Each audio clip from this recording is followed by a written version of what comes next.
I watched Emma's perfectly manicured hand reach for my limited edition MacBook, and I didn't move to stop her.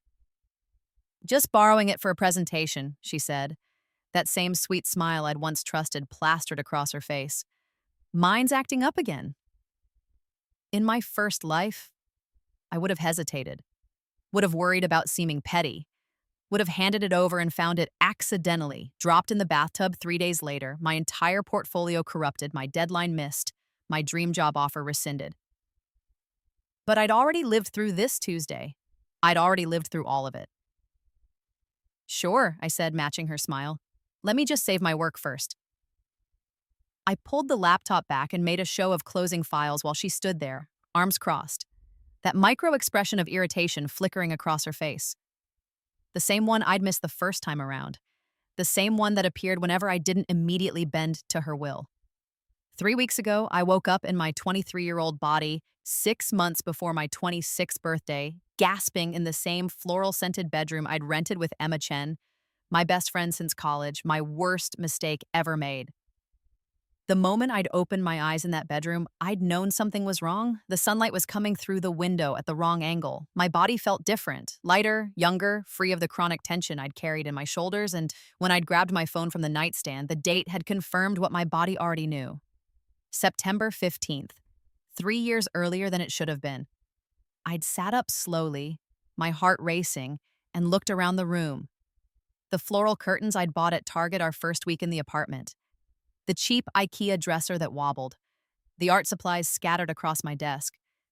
Supplies I'd eventually stop using because Emma would convince me I wasn't talented enough. And from the other room, I'd heard her voice. Emma singing along to some pop song while making coffee, completely unaware that I now knew exactly who she was and what she was going to do to me. The first time I'd signed this lease, I'd thought I was lucky. Emma had connections, Emma had style, Emma always knew the best places. This apartment in the Arts District was a dream. Exposed brick, floor-to-ceiling windows, 20-foot ceilings, exposed ductwork painted matte black, and enough natural light to make any artist weep with joy. The kind of place I could never afford alone, not on my barely above minimum wage income from freelance graphic design work. I didn't know it would become my prison. I didn't know Emma would systematically destroy my life over 18 months, so gradually and carefully that I wouldn't realize what was happening until I was buried under debt I didn't owe, abandoned by friends I didn't betray, and fired from a job I didn't sabotage. But that was the first timeline. That first morning back, I'd lain in bed for 30 minutes, just processing, testing the reality, remembering every detail of the next 3 years, Emma's manipulations, the financial abuse, the isolation, the stolen artwork, the psychiatric hospitalization that had finally broken me completely. I'd remembered waking up in that hospital bed, restrained because they thought I was a danger to myself. I'd remembered Emma visiting, playing the concerned friend perfectly, telling the doctors about my paranoid delusions and my substance abuse and my violent outbursts, all lies, all carefully constructed over months. I'd remembered the hopelessness, the certainty that I'd never escape, never recover, never be believed. And then I'd woken up here, 3 years earlier, with all that knowledge intact. For the first hour, I'd thought maybe I actually was crazy. Maybe this was another delusion. Maybe I was still in that hospital bed, dreaming up an impossible second chance. But the details were too sharp, too real. I could feel the Egyptian cotton sheets Emma had insisted we buy, with my money, though I wouldn't realize that until much later in the first timeline. I could smell the coffee from the kitchen. I could hear the specific traffic pattern of morning rush hour outside our window. This was real. Somehow, impossibly, I'd been given a second chance. On my first morning back, after lying in bed processing the impossible, I'd gotten up and walked directly to the bathroom. I'd looked at myself in the mirror, really looked. My face was softer, younger, without the gaunt exhaustion I'd carried at the end. My eyes were clearer, my hair was healthier. This was me at 23 before Emma had ground me down to nothing. I'd showered and dressed carefully, then I'd walked directly to the rental office downstairs. Marissa, our property manager, had been surprised to see me. "Jessica, everything okay? You just moved in 2 weeks ago." "Everything's perfect," I'd said, and I'd handed her a perfectly formatted letter, 30 days' notice of my intent to vacate. Marissa had read it, confusion crossing her face. Is something wrong with the apartment? With your roommate? Not at all. The apartment is beautiful and Emma seems great. I've just realized this living situation isn't going to work out for me long term. Better to recognize it early and make a clean break, right? I'd rather pay the early termination fee now than be locked in for a full year. Marissa had studied me carefully. She was good at her job, which meant she was good at reading people. This is very unusual. Most people at least try to work things out. I appreciate that, but I've thought about it carefully. This is the right decision for me. Okay, Marissa had said slowly. I'll process this. Your last day will be October 15th. The early termination fee is 1 month's rent. That's $1,100. I'll need that within 5 business days. I'll have it to you tomorrow. I drained my savings account that afternoon, every penny I'd managed to save, from freelance work over the previous 6 months, $1,100 exactly. The same amount Emma would steal from me 3 months into our lease in the first timeline, claiming it was for bills I'd supposedly forgotten to pay. Worth every penny. After filing my notice, I'd returned to the apartment and started preparing. Because I knew exactly what Emma was going to do. I knew every manipulation, every lie, every carefully executed step of her plan to steal my life. And this time, I was going to let her try. This time, I was going to document everything, protect myself completely, and watch her destroy herself. Here you go, I said now, 3 weeks later, handing Emma the laptop. I'd already backed up everything to 3 different cloud services that morning: Google Drive, Dropbox, and a private server Dylan had helped me set up. The file she was really after, my pitch deck for the Meridian Gallery showing, was saved under a different name in a hidden folder, and the only copies existed on my phone and my tablet, both of which required fingerprint authentication to unlock. Emma took the laptop with both hands, cradling it like something precious. You're the best, Jess. I don't know what I'd do without you. In my first life, those words had made me glow. Emma Chen, beautiful, connected, sophisticated Emma, saying she needed me. It had felt like validation, like friendship, like love. In this one, I heard them for what they were: reconnaissance, testing my boundaries, seeing how much I'd give before I started saying no, establishing a pattern of me being the giver and her being the taker. No problem, I said. Just have it back by tonight. I've got that video call with my mom. Another test, another lie. My mother and I hadn't spoken in the first timeline. Emma had made sure of that by sending her carefully edited screenshots of texts I'd never sent, voice messages she'd faked using AI software, stories about drug use and theft, and lies that my mother, already suspicious of my artsy lifestyle, had been all too ready to believe. My mother, Sandra Wright, had never understood my choice to pursue art. She'd wanted me to be a lawyer like her or a doctor like my father had been. When I'd declared an art major in college, she'd called it professional suicide. When I'd moved to the city for freelance design work instead of taking a corporate job, she'd called it irresponsible. And when Emma had sent those messages, "Hi, Mom, I need money for drugs. Can you wire $500? And followed up with photos of me at parties looking drunk and disheveled, my mother had believed every word. She'd believed I'd become exactly what she'd always feared. In the first timeline, my mother had cut me off completely, had changed her number, had refused to see me even when I'd shown up at her house desperate and broken, begging her to believe me. She'd called the police and had me escorted off her property. That memory still hurt even now, the look on her boss' face, the absolute conviction that I was a liar and a user and a disappointment. This time, I'd called my mother the first day back, before Emma could poison that well. Mom, it's Jessica. Jessica, is everything all right? You sound strange. Everything's fine. I wanted to call. It's been a while. We'd talked for 2 hours that first day. I'd told her about the apartment, about my freelance work, about my plans for the Meridian Gallery submission. I'd listened to her talk about work, about her garden, about how much she missed Dad. My father, Michael Wright, had died of a heart attack 13 months before I'd woken up in my 23-year-old body. In my first timeline, I'd been too broken by Emma's abuse to properly grieve him. By the time his death had occurred, Emma had already isolated me so completely that I'd barely been functional. This time, I was present for it. I called my mother every few days. I was building a relationship with her, a real one, not the distant, disappointed connection we'd had before. And I'd warned her, gently. Mom, I have a new roommate, Emma. She seems nice, but I'm getting some weird vibes. If you ever get strange messages from my number, or if someone claiming to be my friend contacts you with concerning stories, can you call me directly to verify before believing anything? My mother had been surprised by the request, but had agreed. Of course, honey. Is everything okay? Should you be living with someone you don't trust? It's just a precaution. I'm probably being paranoid. But Dad always said to trust your instincts, right?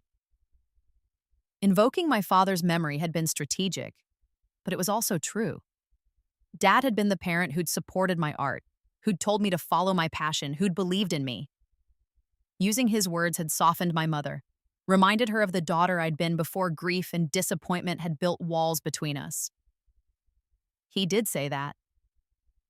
All right, Jessica, I'll call you directly if anything like that happens. Emma's nuclear option was already disarmed.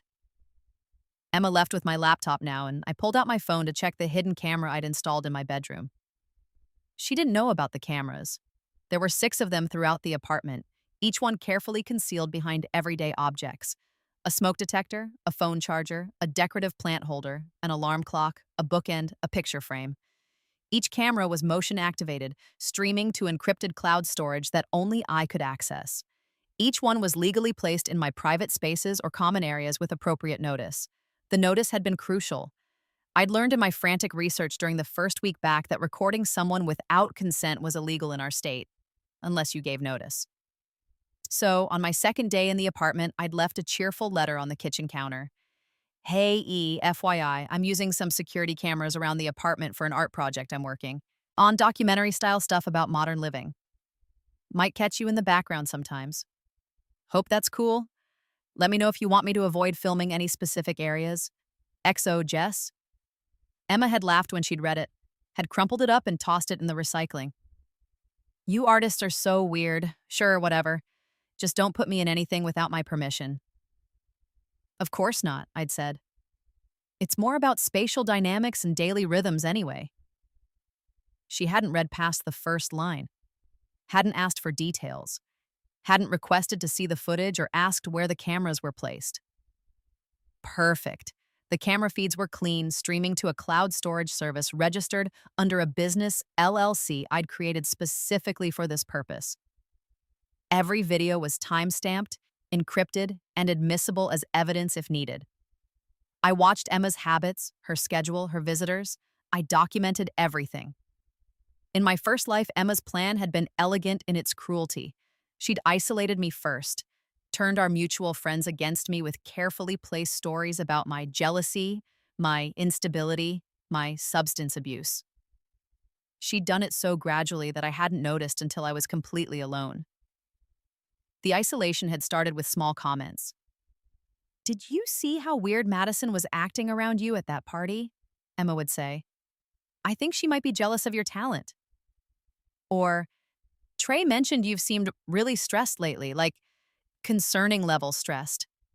I told him you were fine, but maybe you should take it easy on the drinking at social events? I'd never been a heavy drinker. 1 or 2 drinks at parties, max. But Emma's comments had planted seeds, made me self-conscious, made me withdraw, made me second-guess every interaction. Then she'd escalated. She'd shown our friends carefully edited text screenshots that made me look irrational and mean. She'd told them I'd said things about them that I'd never said. She'd created situations where I looked bad, inviting me to events and then telling people I'd canceled last minute because I didn't want to see them, when actually she'd never told me about the events at all. By month 6 of the first timeline, I'd lost Madison, Trey, and most of our friend group. They'd thought I was spiraling. They'd thought I was becoming a difficult, dramatic person. They'd thought Emma was being incredibly patient with me. This time, I'd started laying groundwork immediately. The day after I'd filed my move-out notice, I'd texted Madison, Hey, want to grab coffee this week? Just the 2 of us? Feel like we haven't had quality girl time in forever. Madison and I had been friends since freshman year of college. She was pre-law, practical and sharp, the kind of person who thought 3 steps ahead. In my first timeline, Emma had destroyed that friendship by telling Madison I'd called her boring and basic and said her boyfriend was a downgrade. All lies. But convincing lies delivered with false reluctance. I hate to even tell you this, but Jess said some really hurtful things about you at that party last week. I think the drinking is really getting to her. I'm worried. This time, I got to Madison first. We'd met at Cosmic Coffee, the place that would become my and Dylan's regular spot. Madison had ordered her usual oat milk latte, and I'd gotten black coffee, and we'd grabbed a table by the window.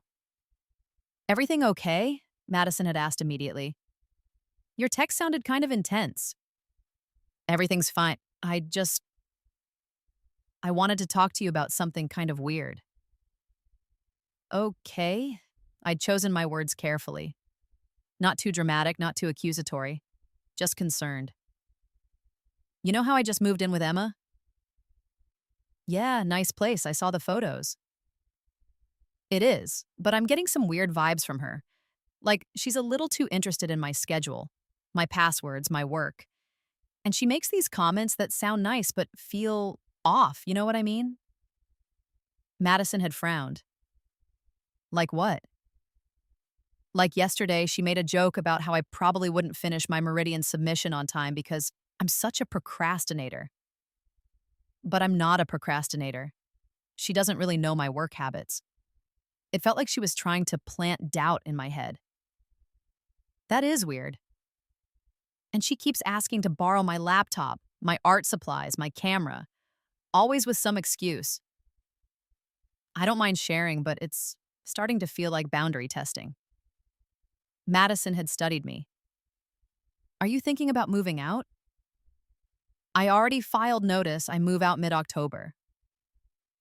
"Wow, that's fast." "I know, but something in my gut is telling me this isn't a good situation. And I wanted to tell you directly because—" I'd paused, choosing the next words carefully. "Because if Emma starts telling you concerning things about me over the next few weeks, that I'm acting weird, or drinking too much, or saying mean things, I want you to know in advance that I'm not, and I want you to call me directly to verify anything she says." Madison had leaned back, processing. "You think she's going to do that?" "I think she might. I don't know for sure, but the vibe I'm getting is manipulative, like she's setting something up." Jesus, Jess. I could be totally wrong. Maybe I'm being paranoid, but I'd rather warn you now than have you get blindsided with some story about me that isn't true. "I appreciate that." Madison had reached across the table and squeezed my hand. "And for the record, if anyone tells me something concerning about you, I'll definitely call you to get your side. That's friend rule number 1. "Thank you." We'd spent the rest of that coffee date talking about her relationship, her law school applications, normal friend stuff. But I'd planted the seed. When Emma started her campaign against me, Madison would remember this conversation. I'd had similar conversations with Trey, with Aisha, with James, everyone in our friend group who mattered. Not dramatic, not accusatory, just gentle warnings that my new roommate situation felt off, and if they heard concerning stories about me in the next few weeks, to please verify directly with me first. Most of them had seemed skeptical that Emma would do anything so calculated, but they'd all agreed to check with me first. And that agreement, that moment of doubt, would be enough to slow Emma's manipulation campaign, after Emma had tangled our finances. "Let's just use one account for rent and utilities," she'd suggested 3 weeks into living together in the first timeline. "Easier than splitting every bill manually. We can both contribute our share, and I'll handle the payments since I'm better at managing this kind of thing." I'd agreed, grateful that Emma was taking charge of the boring adult stuff, and she'd slowly drained that account, making sure the shortfalls looked like my fault. She'd put bills in my name without telling me, run up charges on shared accounts, defaulted on payments that affected my credit score. By the time I'd realized what was happening, I'd been $6,000 in debt for charges I hadn't made, with late payments and collections destroying my credit. This time, when Emma had suggested combining finances, I'd smiled and said, "That's so sweet of you to offer, but I'm trying to really learn financial management. My therapist suggested I handle all my own bills and tracking, and as part of building adult competence. So I'll keep everything separate. It's better for my personal growth. The mention of a therapist was strategic. It implied I was already talking to a professional, which would make any future claims about my mental health more complicated for Emma to navigate. Emma had looked disappointed for just a flash before recovering. Oh, totally. That makes sense. Whatever works for you. But she'd tried again the next week. Hey, the internet bill is due and I'm short this month. Can you cover my half and I'll pay you back? Sure, but let's keep a spreadsheet so we both have records. I'll set up a shared Google sheet and we can track everything. That seems like overkill. It's actually what my therapist recommended. Keeping clear records helps with my anxiety. The therapist, Dr. Sarah Chen, a cognitive behavioral specialist I'd actually started seeing the week after I'd woken up in my 23-year-old body, had been surprised by my request. You want to document potential financial abuse from your roommate? I want to make sure I have healthy boundaries and clear records in all my relationships, I'd said carefully. I've had some past experiences with people taking advantage of my generosity, and I want to make sure I'm protecting myself going forward. Dr. Chen had agreed that clear financial boundaries and documentation were healthy practices. She'd written me a letter recommending I maintain separate accounts and keep detailed records of all shared expenses. A letter I'd kept in my files, just in case I needed professional validation of my behavior later. Emma had backed off on the shared finances after my therapist excuse. She'd found other ways to try to access my money. Emergency loans she never paid back, suggesting I pay for groceries that she'd then eat most of, proposing we split shared furniture that she'd picked out without my input.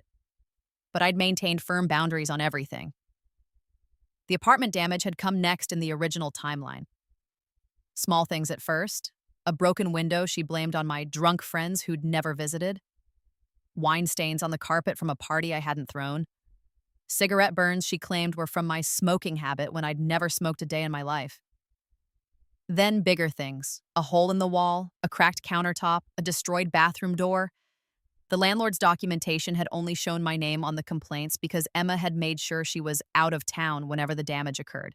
This time, I'd documented the apartment's pristine condition from day one. I'd done a video walkthrough the day we'd moved in, narrating every room, every surface, every fixture. The video was time-stamped, showing the date and time clearly. And here's the living room, I'd said to the camera, panning across the space. Beautiful original brick, clean carpet, no damage to the walls. Here's the bathroom, pristine tile, all fixtures intact. Here's my bedroom, clean walls, clean carpet, working door, and locks. I'd sent a copy of that video to Marissa, the property manager, with a cheerful email. Hi, Marissa. I'm so excited about the apartment and I wanted to document how beautiful it is on move-in day. Thanks for maintaining the place so well. Looking forward to a great year here. Marissa had responded, That's very thoughtful, Jessica. We do appreciate tenants who take care of the space. Let me know if you have any questions or concerns. That video was time-stamped proof that the apartment had been perfect when I'd moved in. Any damage that occurred after that point would need to be clearly attributed to who caused it. And I'd continued documenting. Every week, I'd done a quick video check of the apartment. October 2nd, everything still looks great. October 9th, all good. October 16th? On October 16th in this timeline, I'd be gone. The final blow in my first timeline had been professional. Emma had stolen my portfolio, the physical copies and the digital files, and submitted my work as her own to the Meridian Gallery. The Meridian Gallery was the most prestigious emerging artist venue in the city. Getting a show there could launch a career. I'd spent months preparing my submission in the first timeline, a series of digital illustrations exploring themes of urban isolation and forced connection. 20 pieces, each one blending photography with digital painting to create surreal, emotionally resonant images. I'd poured everything into that work. My loneliness, my grief over my father, my complicated relationship with my mother, my struggle to make it as an artist. It was the most personal, most vulnerable work I'd ever created. And Emma had stolen it. She'd taken my external hard drive, the one I'd foolishly kept on my desk unencrypted because I'd trusted her. She'd copied everything, deleted the originals from my computer while I was asleep, and submitted the work as her own. When I'd confronted her, she'd been calm. What work, Jess? I don't know what you're talking about. My Meridian submission, my portfolio, it's gone and you probably deleted it by accident. You've been really scattered lately. The drinking, I don't have a drinking problem. That's what everyone says, honey. Look, I'm worried about you. Maybe you should take a break from art for a while. Focus on your mental health. I tried to contact Meridian, tried to explain that the submission under Emma Chen's name was actually my work. But Emma had been methodical. She'd created months of fake progress photos using my sketches as references. She'd manufactured a paper trail of purchases for art supplies. She'd had our mutual friends testify that they'd seen her working on her series for months. And I'd had nothing. No backups, no proof, no evidence. Just the word of someone everyone thought was having a breakdown against the word of put-together, professional, charming Emma Chen. Emma had won the Meridian show. My work had been displayed to critical acclaim. She'd gotten gallery representation, commission requests, press coverage. She'd launched a career on my stolen work while I'd spiraled into complete professional collapse. This time, I'd made sure that could never happen. The day after I'd woken up in my 23-year-old body, I'd gone to a coffee shop 3 neighborhoods away and met with Dylan Park. Dylan Park was a photographer I'd met at a gallery opening 2 years ago in the original timeline. We talked for hours about art and technique and the struggle of being an emerging artist in an expensive city. He'd mentioned wanting to collaborate sometime, do something with mixed media. His photography as the base layer, someone else's illustration or painting on top.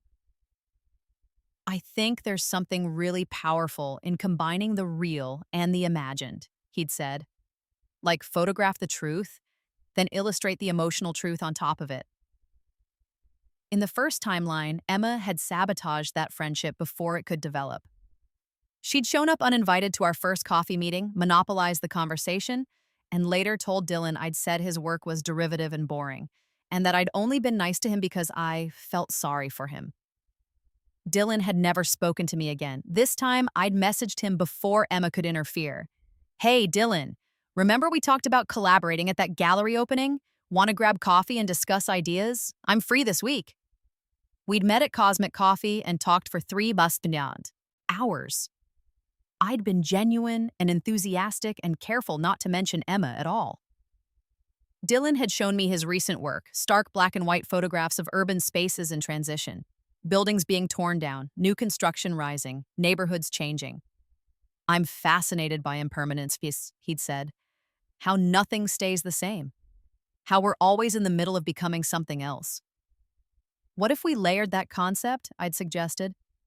Your photos of physical change, my illustrations of emotional change, like a building being demolished with abstract figures rising from the rubble. Or new construction with illustrations of hope and fear and possibility woven through it. Dylan's eyes had lit up.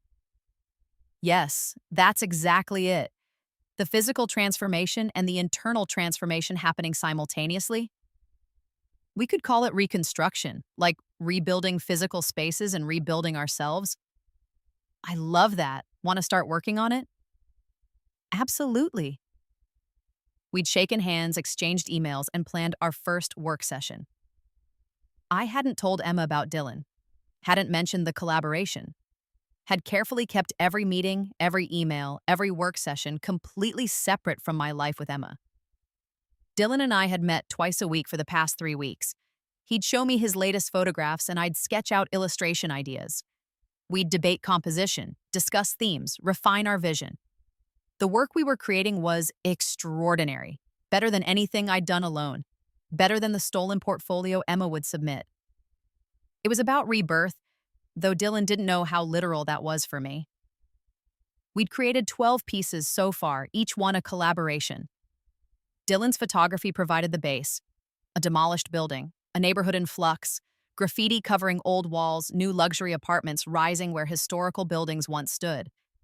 My digital illustrations layered over his photos added the emotional narrative, abstract human figures emerging from debris, hands reaching toward change, faces turning toward light, bodies rebuilding from fragmentation. Every piece was time-stamped with creation dates. Every email between us was saved. Every coffee shop receipt from our work sessions was photographed and filed. Every progress photo was backed up in triplicate. We'd submitted reconstruction to Meridian Gallery 2 weeks ago under both our names. The submission included complete documentation of our collaborative process, emails planning the project, progress photos of each piece, receipts for supplies, even testimony from Cosmic Coffee baristas who'd seen us working together weekly.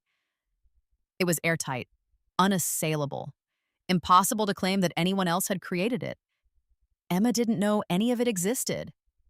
The apartment door opened now, and Emma breezed back in, my laptop in hand. "Crisis averted! You're seriously a lifesaver." "Find what you needed?" I asked innocently.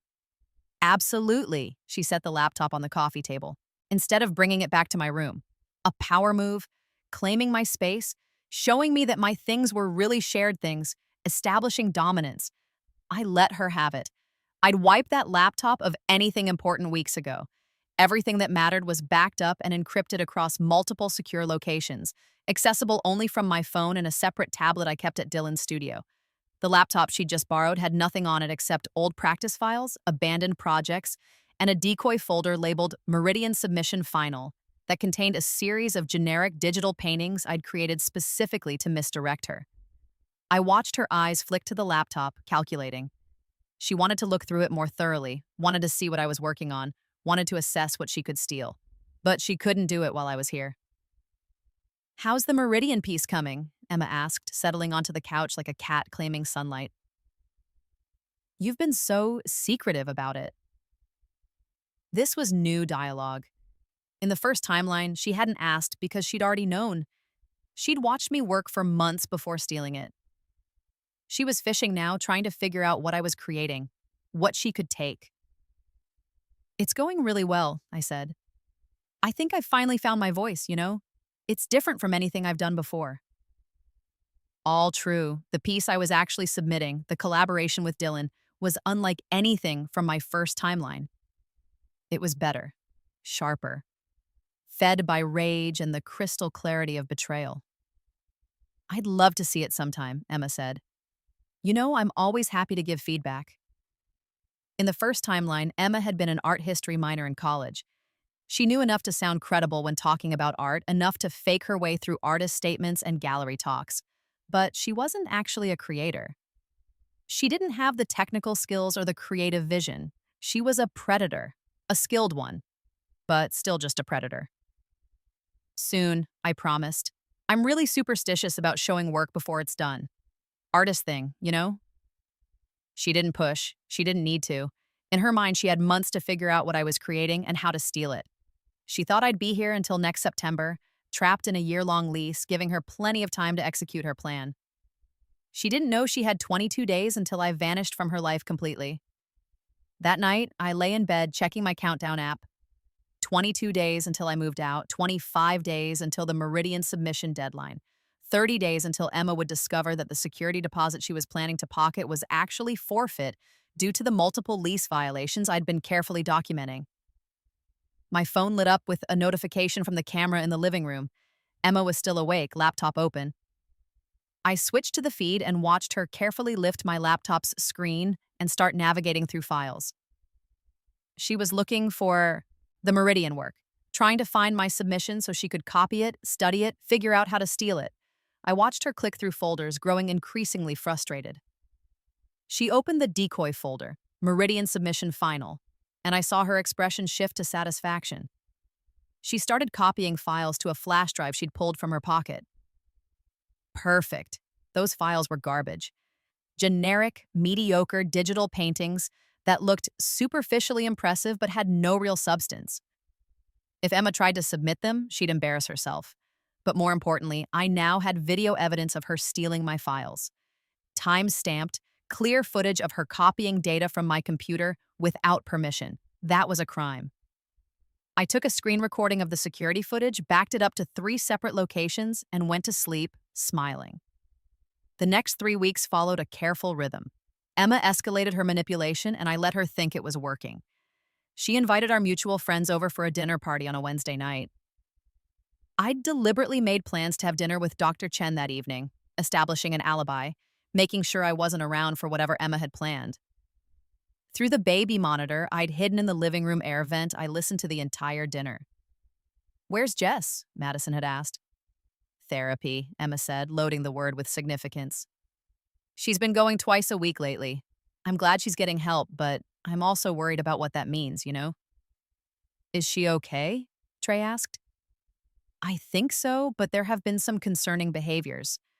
Like she counts things obsessively, wine bottles, silverware, her art supplies, and she accuses me of taking them. Emma sighed dramatically. It's hard to live with. I gripped my phone, listening. This was the narrative Emma had used in the first timeline. Paint me as paranoid and unstable. Establish a pattern of mental illness. Make herself look like the patient, suffering friend. That does sound stressful, Aisha said carefully. It is, and I feel terrible even talking about it because I love Jess, but I'm starting to wonder if she's using. Like some of the behaviors, the paranoia, the mood swings, the accusations, they fit the pattern? There it was, the suggestion of drug use. The same lie she told my mother in the first timeline. But this time, my friends had been primed. Have you talked to Jess about these concerns? Madison asked, her voice carefully neutral. I've tried, but she gets really defensive. Accuses me of making things up. Emma, Madison said slowly, Jess actually warned me that you might say concerning things about her. She said you were acting weird about boundaries and that she was moving out because the living situation felt unhealthy. Silence on the recording. Long, awkward silence. She told you that? Emma's voice was tight. Yeah, like 3 weeks ago. She said if you started telling people she was acting strange or had substance issues or was saying mean things, we should call her directly to verify, because she thought you might try to manipulate the friend group. Emma laughed, but it sounded forced. That's crazy. That's literally paranoid delusion. This is exactly what I'm talking about. Is it? Trey interrupted. Because that's a really specific warning. Like, she predicted exactly what you'd say. She's manipulating you, or you're manipulating us, Madison said flatly. Look, Emma, I don't know what's going on between you two, but Jess has been my friend for years and she's never acted paranoid or accusatory.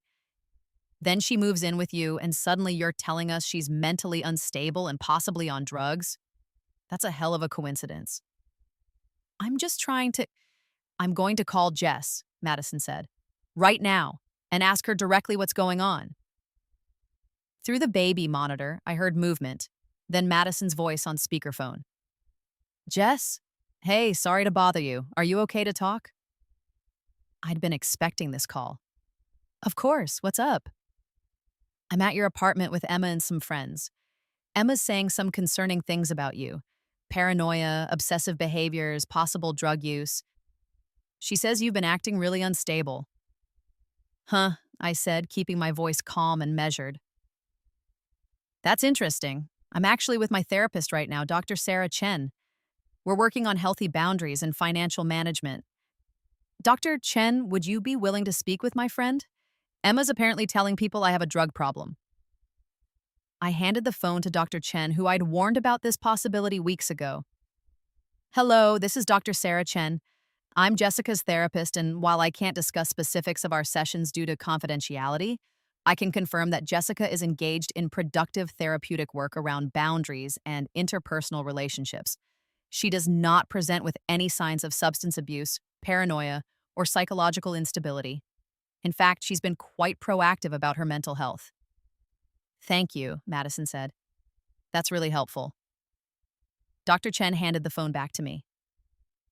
Jess, your friend is lucky to have someone who checks facts instead of accepting gossip. That's a sign of true friendship. Thanks, Dr. Chen, I said. Then into the phone. Madison, I'm moving out in 3 weeks. I gave notice a month ago because living with Emma was giving me bad vibes. That's it. No drugs, no paranoia, no instability. Just incompatible roommates. Got it, Madison said. Sorry Emma dragged us into this. The call ended. Through the baby monitor, I heard Trey say, Well, that was awkward. She's lying, Emma insisted. She manipulated the therapist. Oh. Emma, stop, Aisha said quietly, son. Just stop. Whatever's going on with you two, keep us out of it. The dinner party had broken up shortly after that. Emma's attempt to turn our friends against me had backfired, spectacularly. I listened to her crying alone in the living room afterward, frustrated tears of rage and humiliation. Part of me felt bad, the old Jessica, the one who always wanted everyone to be happy, who hated conflict and would sacrifice herself to keep the peace. But that Jessica had ended up destroyed. This Jessica remembered exactly what Emma was capable of and felt no sympathy at all. The following week, Emma tried a different tactic: financial. She cornered me in the kitchen on a Thursday morning, looking serious. "Jess, we need to talk about money." "Okay, honey," I said, pouring coffee. "I've been going through my budget and I realize I've been paying more than my share of household expenses. I've got receipts and everything. I think you owe me about $800. I set down my coffee mug carefully. "Show me." She pulled out a folder, professionally organized with printed bank statements and highlighted charges. Emma had always been good at making things look official. I scanned through the documents. She'd included utilities that I'd already paid her for through Venmo, grocery bills from before I'd moved in, cleaning supplies that she'd purchased only for her bathroom, and a shared television that she'd bought without consulting me and that I'd never watched. "This charge from September 3rd, I said, pointing. "Utilities, $180. You're saying I didn't pay this?" "Correct." I pulled out my phone and opened Venmo. "Here's my payment to you on September 3rd. $180. Memo. Utilities with your confirmation." Emma's jaw tightened. That was for something else. The memo says utilities. "And here's October 2nd, another $175 for utilities. November 4th, $190. Every payment clearly labeled, every one confirmed by you." We went through each line item. For every charge she claimed I hadn't paid, I had digital receipts. For every shared expense, I had evidence I'd either paid my portion or had never agreed to the purchase. "You know what's interesting?" I said after we'd gone through everything. "This looks a lot like financial fraud. Claiming I owe you money for things I've already paid. That's actually illegal." I'm giving you the benefit of the doubt and assuming you made honest mistakes in your accounting," I interrupted. "But if you continue to claim I owe you money that I've already paid, I'll need to report this to the police as attempted financial fraud. Do you understand?" Emma stared at me, and for the first time, I saw real fear in her eyes. She'd expected the same doormat Jessica from the first timeline. She'd expected someone who would crumble under pressure, who would pay just to avoid conflict. "We're done here," I said. "Don't bring this up again." She didn't, but 2 days later I came home to find a crack in my bedroom wall and wine spilled on the carpet in the hallway outside my room. "Oh my God, I'm so sorry," Emma said when I discovered it. "I was carrying wine to my room and I tripped. The bottle hit the wall. I'll pay for the cleaning, obviously." But she wouldn't pay. I knew that. In the first timeline, she'd made similar mistakes and always had excuses for why she couldn't pay right away, why it was actually partially my fault, why we should just split the cost. This time, I took photos immediately, time-stamped, detailed photos of the damage. Then I called Marissa. "Hi, Marissa, it's Jessica. There's been an incident in the apartment, damage to the wall and carpet. I wanted to report it immediately so it's documented. My roommate Emma spilled wine and broke a bottle. She's claiming responsibility, but I want to make sure the property management knows this isn't my damage." "Thanks for reporting, Jessica. I'll make a note in your file. Can you send me photos?" Sending now. I emailed the photos with a full description. November 8th, approximately 7:30 p.m., Emma Chen spilled wine in hallway and damaged wall. She verbally acknowledged responsibility in my presence. I am reporting this to ensure it doesn't affect my security deposit or move-out inspection. Marissa responded within an hour. "Noted. This will be charged to Emma Chen's account. Your move-out inspection is still scheduled for October 15th. Based on your documentation, you should receive a full deposit refund." I forwarded that email to my personal archive and to Dr. Chen as an additional backup. Emma was digging her own grave, and I was just holding the flashlight. 3 days before move-out, Dylan texted me. "Meridian Gallery just emailed. We need to talk. Can you meet at Cosmic in an hour?" My heart raced. This was early. The gallery wasn't supposed to announce finalists for another week. I grabbed my jacket and headed out, not bothering to tell Emma where I was going. Dylan was already at our usual table when I arrived, 2 coffees waiting. His expression was carefully neutral, which could mean anything. "What did they say?" I asked, sitting down. He slid his phone across the table, email open. "Dear Mr. Park and Ms. Wright, the selection committee has reviewed your submission, Reconstruction, and we are pleased to inform you that your work has been selected as a finalist for our Emerging Artists Showcase. Your collaborative series will be displayed in our main gallery space during our December exhibition. We were particularly impressed by the integration of photography and digital illustration, and the way your work explores themes of urban transformation and emotional resilience. The documentation you provided of your collaborative process was exemplary. Please confirm your availability for our opening reception on December 18th. We'll be sending a formal contract and exhibition details within the next week. Congratulations on this achievement." I read it twice, 3 times, making sure it was real. "Jess," Dylan said carefully, "Are you okay?" I was crying. I didn't realize it until tears hit the phone screen. In my first timeline, this email had gone to Emma.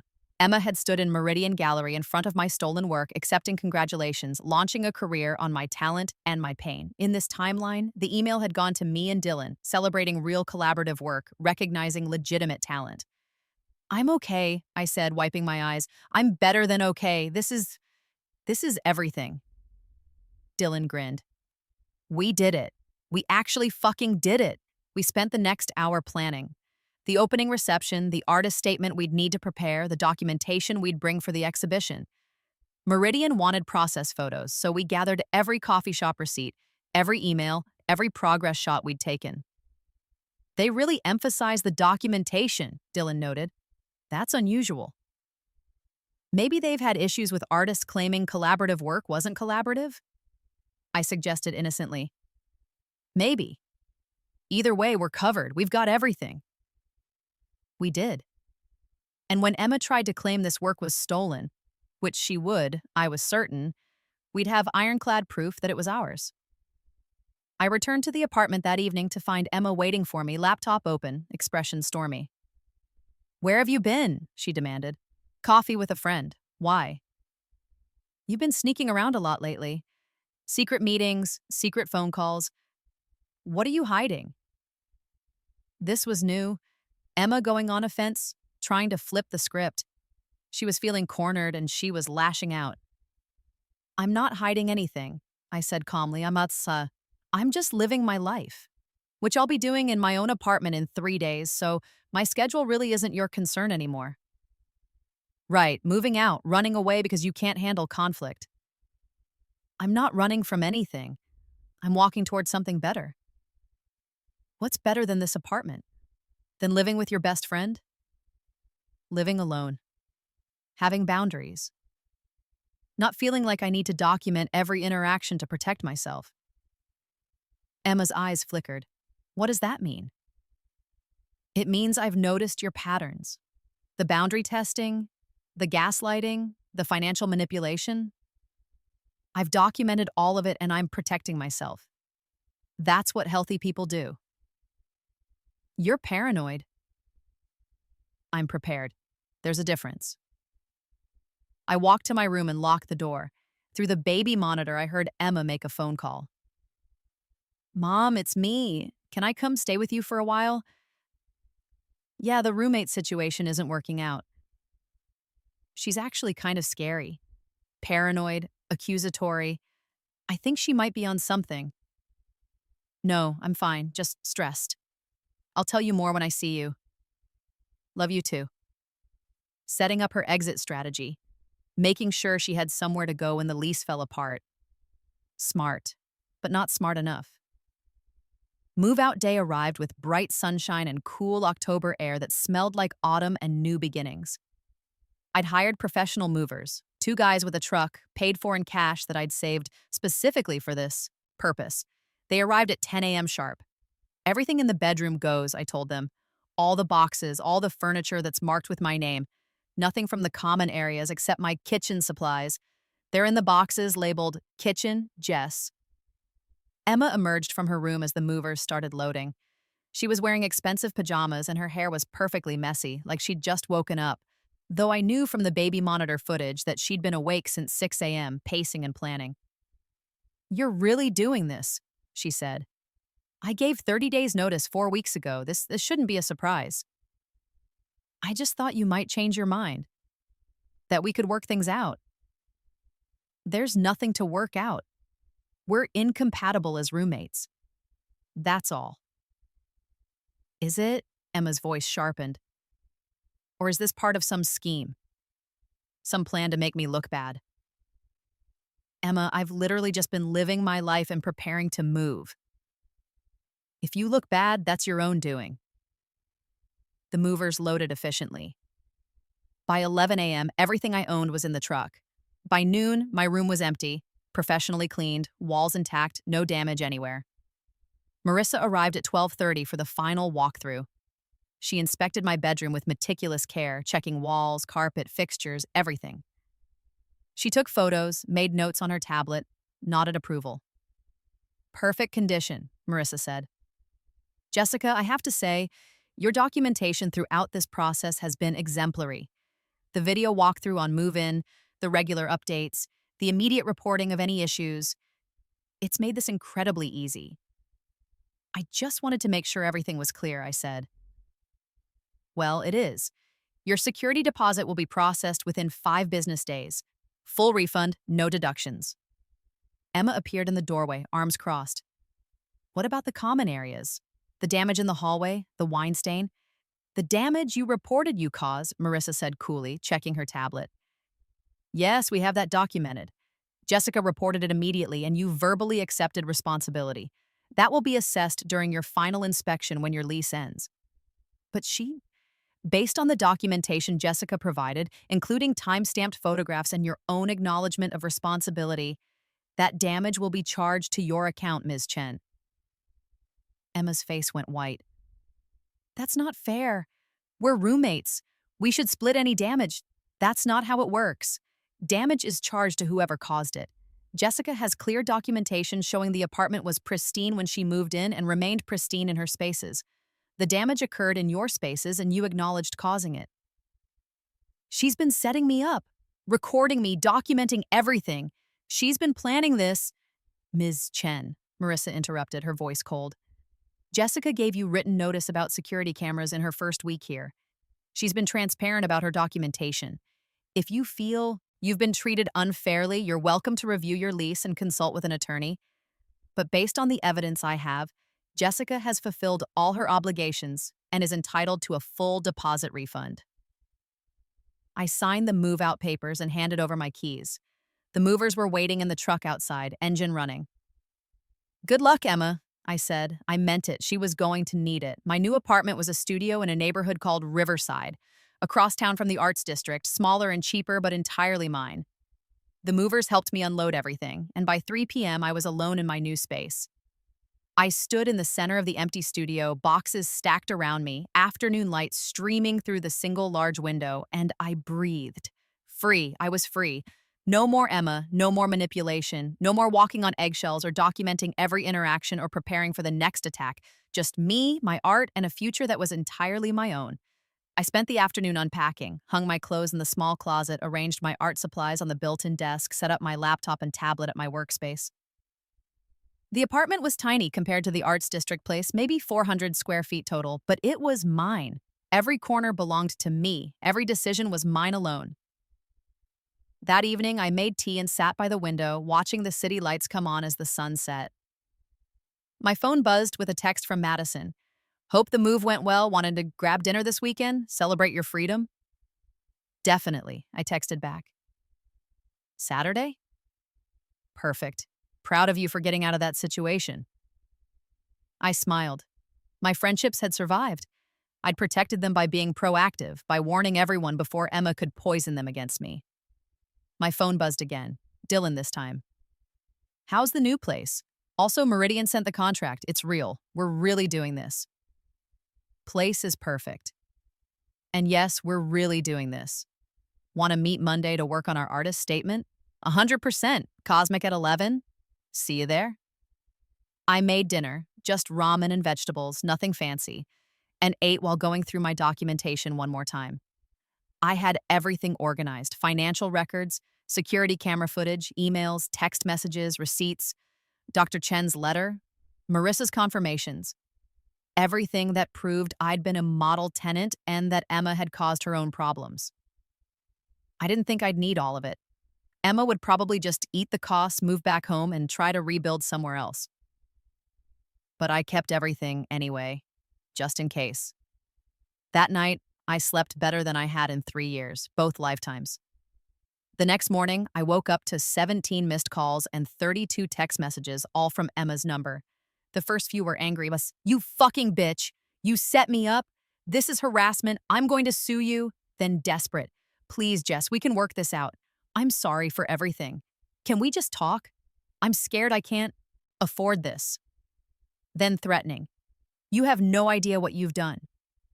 I know people who can make your life hell.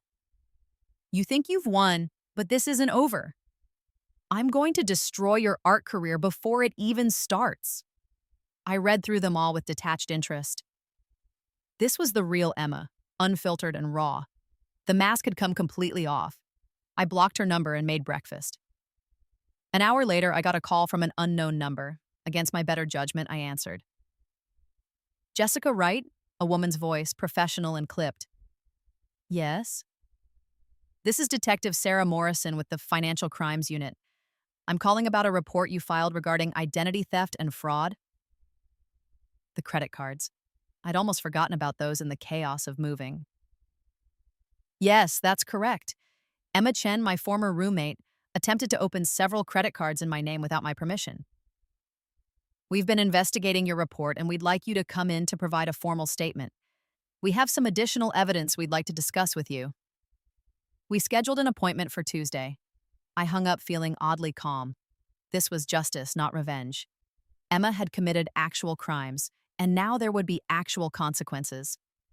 The following Monday, Dylan and I met at Cosmic Coffee to work on our artist statement. We spread out our documentation, photos of each piece, the progression of our collaboration, our individual statements about the work. "I'm thinking we lead with the concept of transformation," Dylan said, "both physical and emotional. How spaces transform and how we transform with them. And collaboration as its own form of reconstruction," I added. Two artists building something new together, creating something neither of us could create alone. We wrote for 2 hours, refining our language, making sure every word was precise. The statement needed to be professional, thoughtful, and completely ours. Reconstruction explores the intersection of physical and emotional transformation in urban spaces, Dylan read from his laptop. Through the integration of documentary photography and digital illustration, we examine how environments shape consciousness and how consciousness reimagines environment. Each piece in this series represents a collaboration not just between two artists, but between reality and imagination, between what is and what could be. "That's perfect," I said. "You want to add anything about personal resilience? I know that's a big theme for you." I thought about it, about rebirth and second chances and surviving destruction. But those themes were too raw, too revealing. "Maybe something subtle," I said. "Like, say, reconstruction is both destruction and creation, ending and beginning. It requires demolishing what no longer serves us to build what we're becoming." Dylan grinned. "That's great. Meta-level transformation."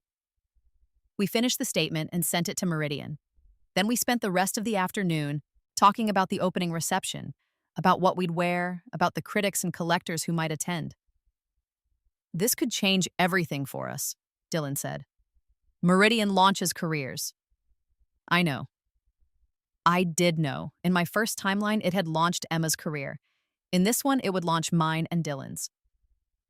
That Tuesday, I went to the police station and gave my formal statement about the credit card fraud. Detective Morrison was thorough, taking me through every detail of Emma's attempt to open accounts in my name. "We've subpoenaed the credit card company's records," she explained.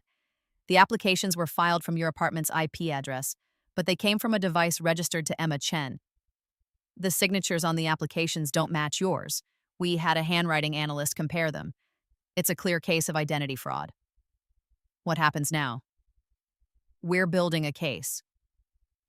With your testimony and the physical evidence, we have enough to file charges. Emma Chen will be arrested and charged with identity theft and attempted fraud.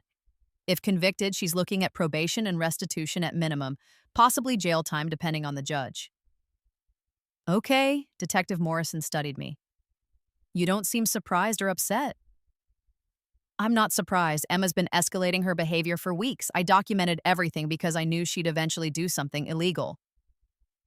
That's unusually prepared. I have a good therapist, I said. The next week passed in a blur of preparation. Dylan and I met daily to finalize details for the Meridian exhibition. We selected which process photos to display alongside the finished pieces. We practiced our artist talk. We ordered business cards and printed postcards with images of our work. I also spent time with Madison, Trey, and Aisha, rebuilding friendships, proving that the concerning Jessica Emma had described didn't exist. We had coffee dates, watched movies, went to other gallery openings together. They saw me as I actually was, functional, creative, healthy.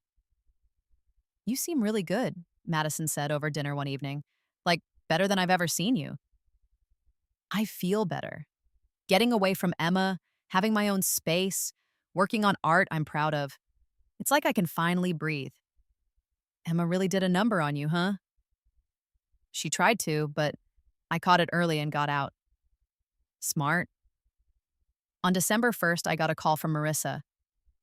Jessica, I thought you should know, Emma Chen has been evicted from the apartment. She failed to pay rent for November and defaulted on the damages she owed.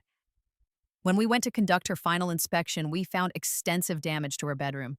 Holes in the walls, carpet destroyed, multiple lease violations. I'm sorry to hear that. Don't be. You did everything right. You documented, you reported, you protected yourself.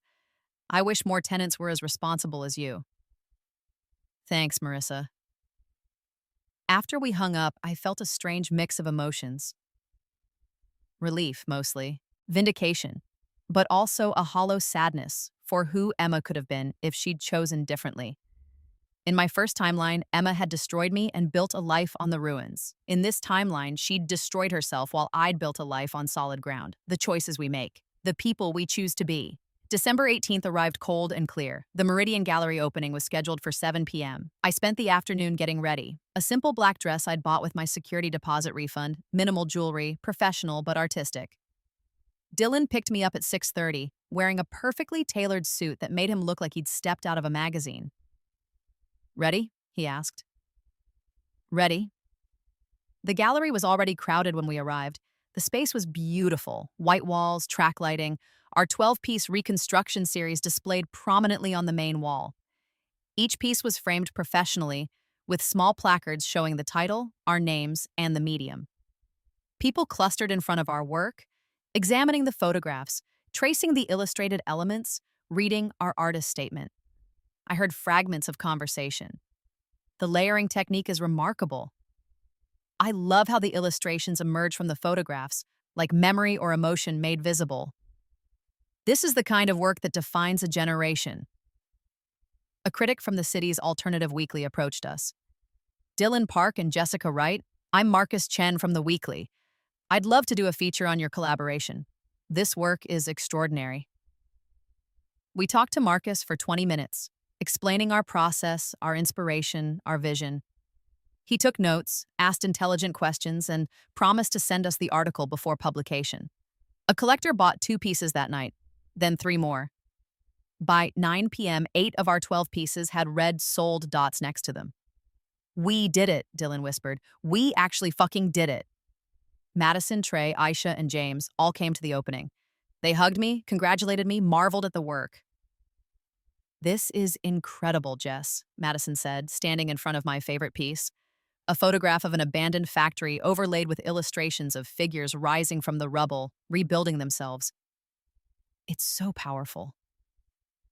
Thank you for believing in me, I said. When Emma was trying to turn everyone against me, you checked with me first. That meant everything. That's what real friends do. The opening wound down around midnight, Dylan and I were the last to leave, standing in the empty gallery looking at our work on the walls. 8 sold, 4 remaining, all of them representing the best work either of us had ever created. How does it feel? Dylan asked. Like breathing for the first time? I said honestly. In my first timeline, this night would have belonged to Emma. She would have been standing here, celebrated for my stolen work, while I was somewhere dark and broken.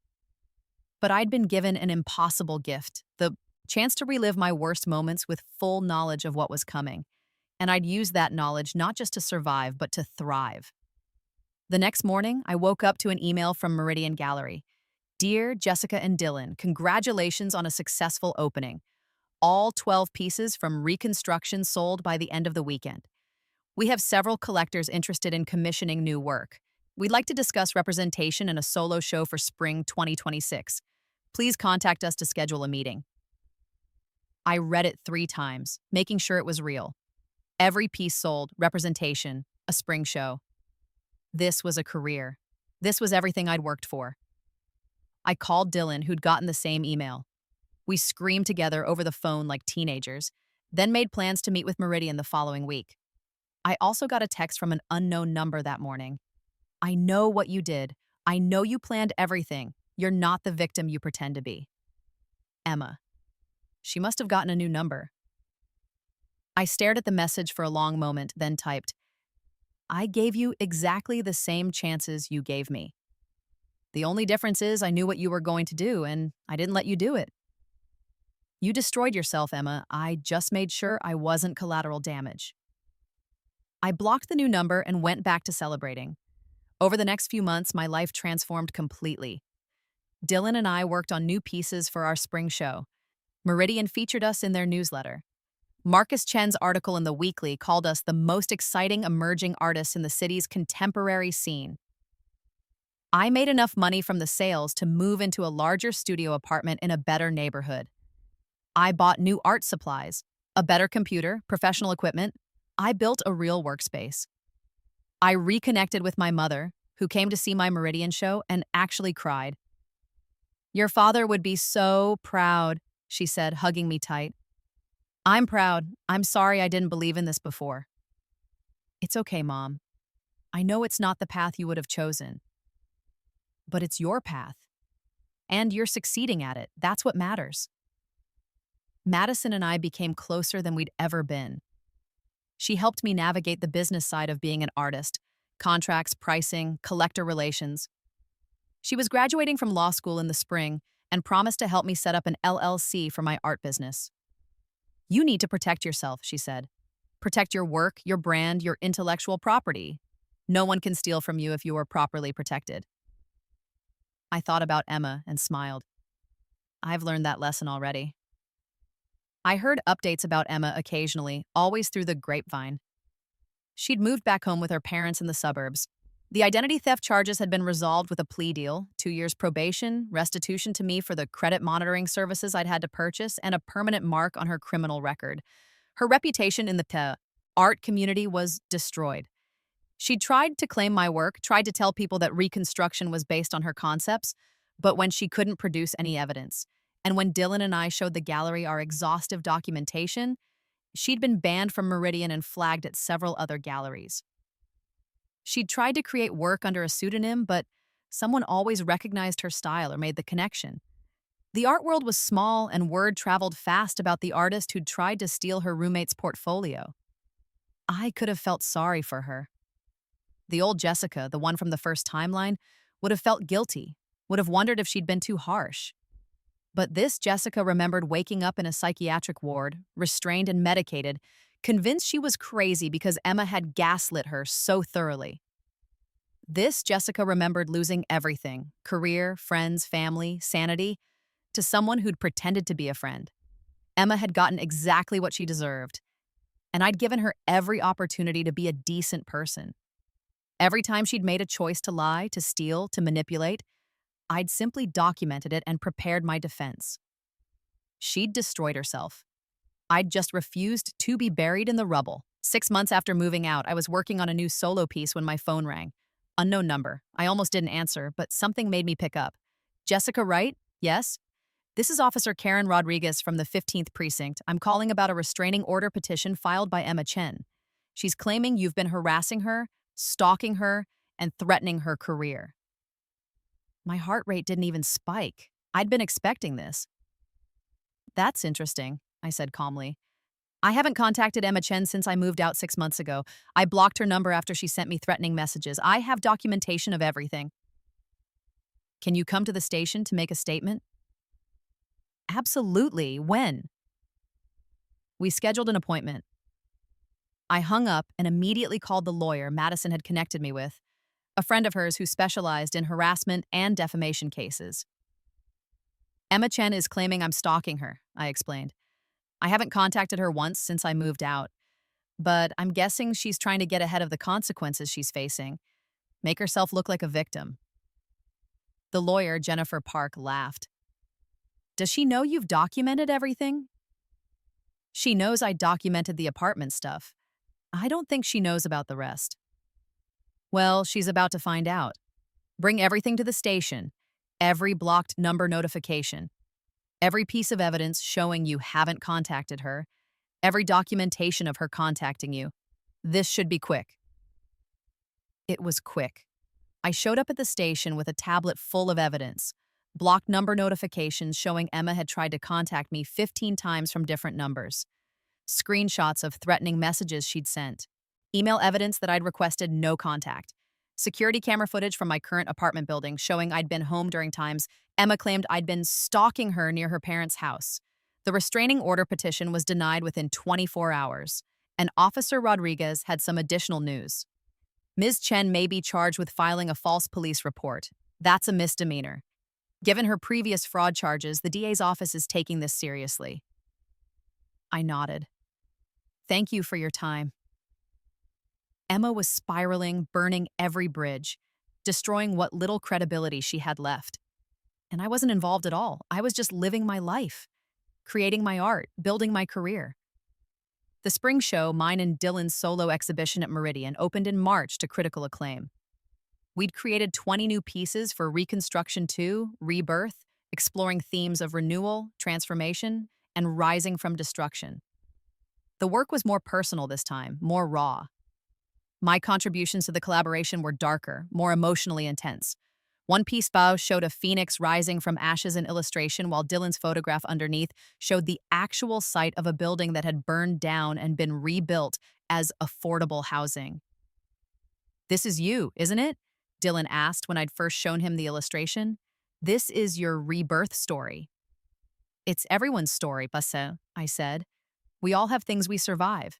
We all have moments where we have to rebuild from nothing. But yes, it was my story.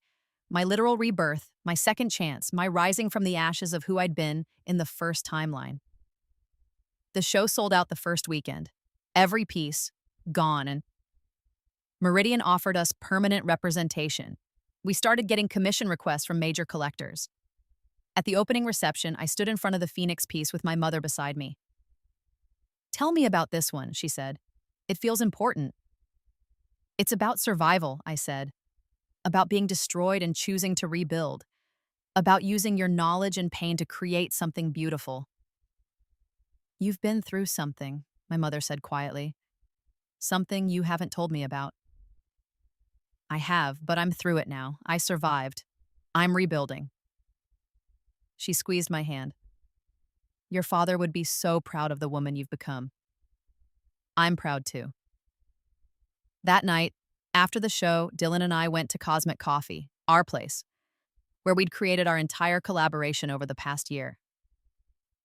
Remember when we first met here? Dylan said. You pitched the idea for Reconstruction and I thought you were brilliant but also a little crazy. I remember. You said collaboration was risky because most partnerships end badly. And you said this one wouldn't, that you'd make sure it worked. I did say that. How did you know? How were you so certain? I looked at him, this person who'd become not just a collaborator, but a genuine friend. Someone who'd helped me rebuild my entire life, without even knowing how much I'd needed it. Because I knew what failure looked like, I said. I'd seen what happens when you don't protect yourself, when you don't choose the right partners, when you don't have boundaries. And I was determined to never let that happen again. Well, it worked. We make a good team. The best. We sat in comfortable silence, drinking coffee, watching the city lights through the window. I thought about timelines, the one I'd escaped and the one I'd built, about the Jessica who'd ended up destroyed and the Jessica who'd survived. In my first life, I'd been a victim. In this life, I'd been given an impossible gift, knowledge of exactly what was coming, exactly how I'd be hurt, exactly what I needed to do to protect myself. And I'd used that gift perfectly. I'd signed the lease with 30 days' notice already filed before Emma could spring her trap. I'd documented everything before she could claim I was paranoid. I'd protected my friendships before she could poison them. I'd secured my work before she could steal it.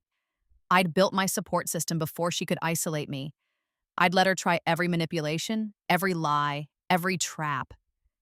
And I'd watched each one fail as it hit the preparations I'd made. Emma had played the same game she'd played in the first timeline. But this time, her opponent knew every move before she made it. Not because I was smarter or stronger or better, just because I'd already lived through it once.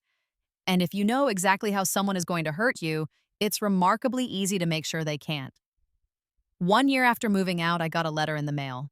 It was from Emma's lawyer, a request that I sign a statement saying I held no ill will toward Emma Chen, that I wouldn't discuss her publicly, that I'd remove any disparaging information about her from social media.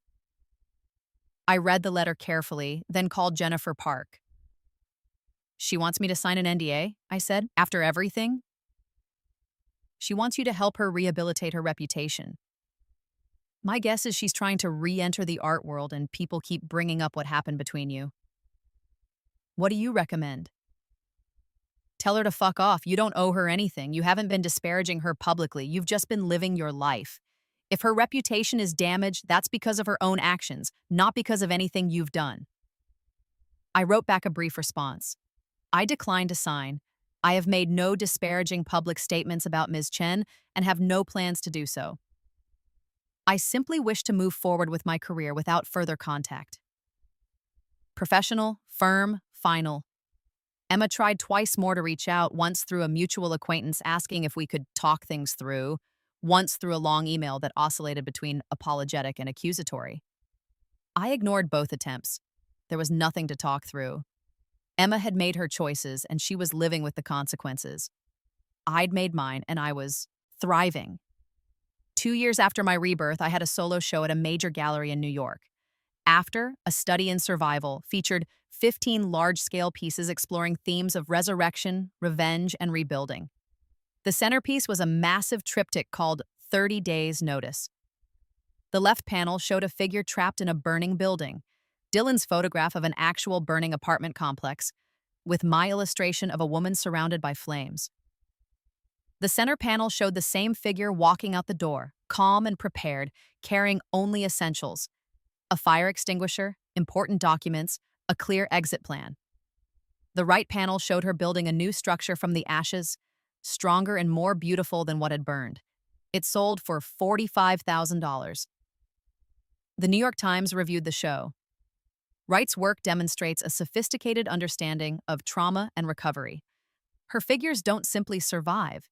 They strategically exit, document their escape, and reconstruct themselves with methodical precision. This is not passive survival, but active resistance. The review made me laugh, if only they knew how literal it was. My mother came to the New York opening, along with Madison, Dylan, and a dozen other friends I'd made in the art world. We celebrated at a fancy restaurant afterward, and my mother gave a toast. To my daughter, who taught me that there are many ways to succeed, who showed me that strength isn't just about following the traditional path, it's about having the courage to choose your own path and the wisdom to protect it. I'm so proud of you, Jessica. I cried. Happy tears this time, not the desperate tears of my first timeline.